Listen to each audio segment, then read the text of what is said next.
I think with Tennessee, I've had this sense when I've done, I did 2 productions of Streetcar, one in New York and one in London, and now this one of Glass. You get a sense, I always had this kind of visual sense, this image, like, whatever is happening backstage, you're getting ready, you're doing this, you're doing that. And the moment you step on stage, it's like you're being enveloped by this freight train that just comes up behind you and just picks you up. Mm-hmm. And until the play is over, you are on this track, you are on this ride. And all you have to do is open your heart and give yourself up to it.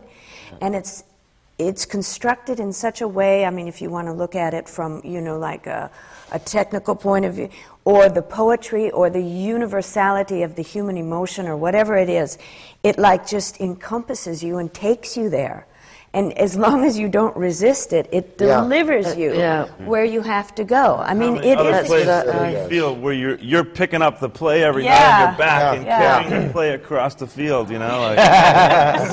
I think that's the only danger with it is when you try and put the brakes on. As soon as you go, I'm not sure. Hang on, we're doing tell this right into myself. I'm going to ground this. I'm going to find this. Suddenly, it's like you just have to trust it and hold on to the reins desperately, and it's like I think his language. I haven't done that much Shakespeare, but if you do try and make Shakespearean verse, if you try and make it like real talk, how we all go around talking, it absolutely doesn't work, and it doesn't work when you start speaking the verse and the poetry, then it's, it just dies on you too. And this is you can't ignore the florid beauty and choice of his words. You can't try and make it TV with it, but you can't go the other way either. And I think that for me I don't know what you all think, but finally what it boils down to for Tennessee or for any writing that you do in the theatre, at the end of the day, it's just listen and respond, and listen and respond. And then it's exciting for the audience because they're seeing something that might not be perfect but is actually happening, as opposed to a rendered version of some perfect take on it. And I think that's what he gives you, and that's what he demands of you, to do that. I had an Stay experience. in that moment. Sorry, I had an experience too that, speaking just for myself, that was really differed from other work that I've done in terms of process. Where, as we began to rehearse, I always feel this temptation at the beginning to be sort of over-prepared, to enhance my sense of security and belonging and whatnot. But and some of the obvious sort of versions that would take would be like biographies of character and, just sort of playing around with all that gestural, physical exploration, whatever it is, right? But in this case, I just was sort of struck dumb by it. I couldn't come up with anything. It was as though there was no place in my creative appetite to attach to that, and instead it all just kept going back into what was it like to be in the scene, what was it like to experience the connection, and the consequence of that slowly and organically created the experience, and the experience created the character. That goes back to that thing of the famous performances that went before you in this thing. Right. Like, the play has these demands, and the demands are very personal of you. They're not, so I couldn't be Marlon Brando if I tried to. Right. And Marlon Brando wasn't, he was just doing what I'm doing, I assume. I never met the man, but, I'm in awe of him like most actors are. But it just requires this personal commitment to the material and a real, surrendering of yourself to what it is you have to do. And, it would be a disservice of the play to try to turn it into, or deliberately make it something different so that it wouldn't be like this actor who went before me. you're so far off the game if you're doing that. You're dead, you know what I mean? And also I think we can all, you know, we are who we are as individuals. We're bringing ourselves to it. But I think you can learn from prior performances, pinch, whatever, and you take from the past and then move on to now. I mean, I remember my mum did a very, very famous Rosalind, and she listened to the recordings of Edith Evans playing the part because she knew that she'd figured out the speech patterns the way through.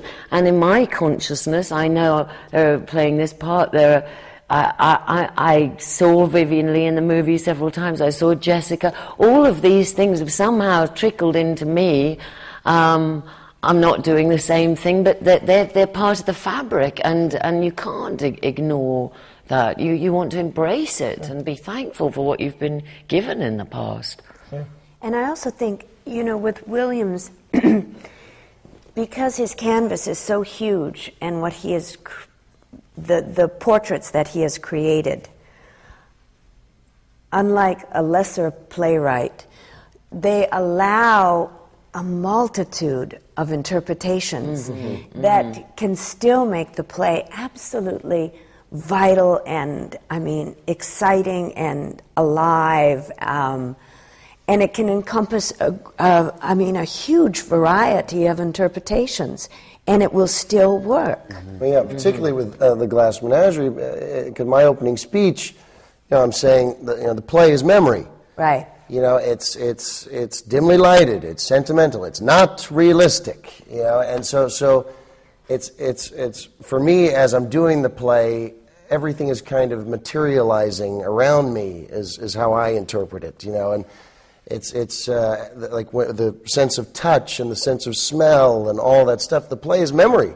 So it's all coming back to me, you know, it's all coming back to me, and I'm getting to relive it. And it feels like such an honoring of Tennessee Williams. I mean, that's really why to do the play, because the play is so beautiful, and it's a lovely play. And to get to do it, you know, having...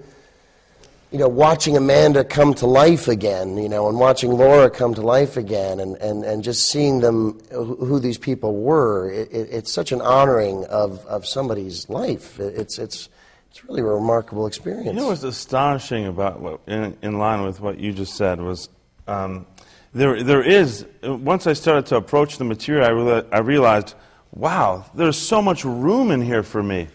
There's so much room for me to find my own way through this character. Yeah. But at the same time, he's dead on specific. Like, I mean, at first I thought, well, I'll just throw it all away and I'll walk in. But then you read like, oh, but I have to be near the door here.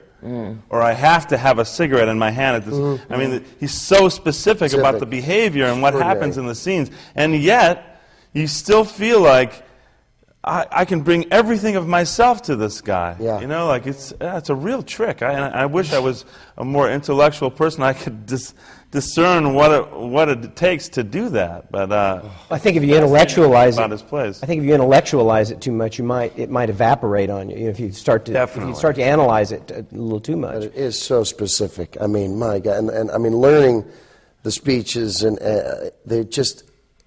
Yeah, they really are. I mean, they were so hard to learn. I mean, it was just complicated because the repeating and the repetition stuff. And but then once you do learn it, you see the reason for it and you appreciate it. When you're learning it, you're going, "Why?" You know, you're resenting the guy like crazy. You know, but once you do get it down, it's like, oh my God, the beauty of it is so worth it. And it's all deliberate. It's all deliberate, exactly. Things for a reason. Yeah. You know? Exactly. And I think it's quite funny, talking, you know, hearing you talk about, you know, the beauty of it and the poetry of it, and that I think sometimes the extraordinary thing about him is that the poetry and the beauty is so muscular, and three-dimensional. It's